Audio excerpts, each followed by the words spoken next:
Welcome to Being Authentic Rules, where we're becoming like fine wine, one message at a time. Pull up a stool to the bar for today's message. This is for you. To the kid made to feel guilty for telling on their abuser. This is for you. To the person living in domestic abuse who finally gets the courage to leave. This is for you. To the kid being bullied daily just because they're poor.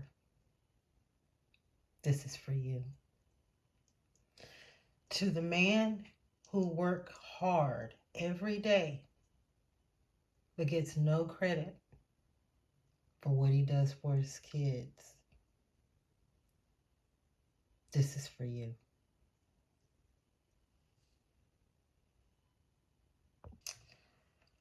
America has many problems, and at the root of most of them is idolatry.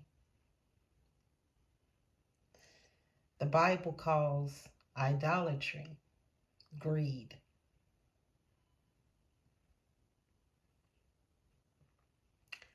The boy being picked on for wearing shoes that's not name brand, greed. The drug addict who steals to get high one more time, greed. The person who decides the only way to have more is to manipulate it out of somebody else, greed. But how did we get where we are? Like, where did it all begin? Did it come from all of us always teaching our children that their value is determined by the amount of money they have in their bank account?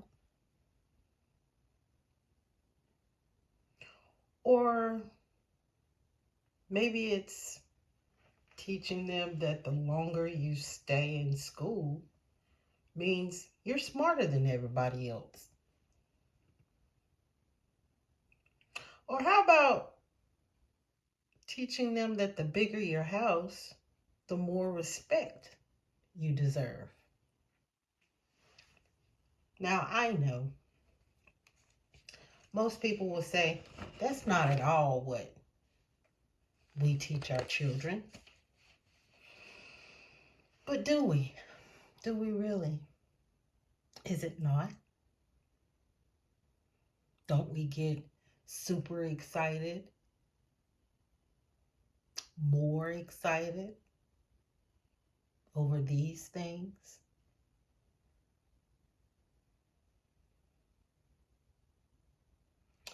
Are these the things that we have taught our children in our actions and maybe not so many words? Hypothetically speaking, let's just say that we did.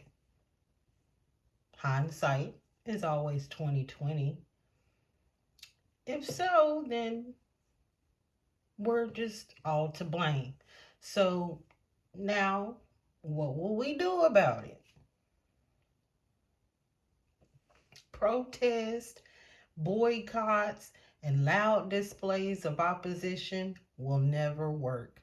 If they would, well, we wouldn't be sitting here talking about it anymore, would we? We've been doing those things for years with no real changes. It's because true change will happen when you change. Yes, I'm talking to you. And I'm talking to me. You see, it will cost nothing, and there is nothing to organize except for our priorities our personal desires that do not align with God's will for our lives. God's will is what we need to start to teach each other and our children. Is a priority. God made us to be grateful for what we have and for what each one of us can individually afford without committing sins in this world to acquire them. We are grateful because we know all good gifts come from God. And we know that His will for our lives is what's best for us. We understand that what we cannot physically see right now, well, it's ours, but in God's timing. So we learn to patiently wait for it. Oftentimes, people fall victim to the desires of this world. The desire to be like others and want what somebody else has.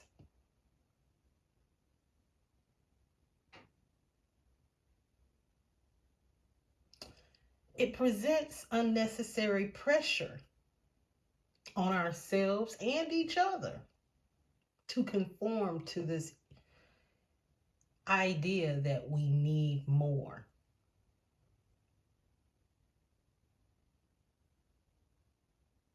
And then what happens? We give in to the pressure. It's only going to change when we see ourselves the way God sees us. And this will only happen when we make a conscious decision to make conscious decisions.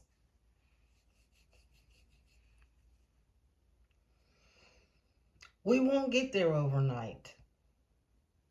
Transformation of anything, whether it's a person or a system, it takes time. It takes work. But we will get there as long as we continue the journey and continue to see the journey as worth it. We can't just talk about it. We can't just talk about change. We have to be about it. After all, I once heard a friend say, it's not what you say, it's who you are. And that's exactly why being authentic rules. Well, friends, that's all for today. If you feel led to like, comment, share, or subscribe, don't let the enemy stop you. But no matter what, thank you for being here. Until next time, I love you. And keep on sunsetting the bar. Bye for now.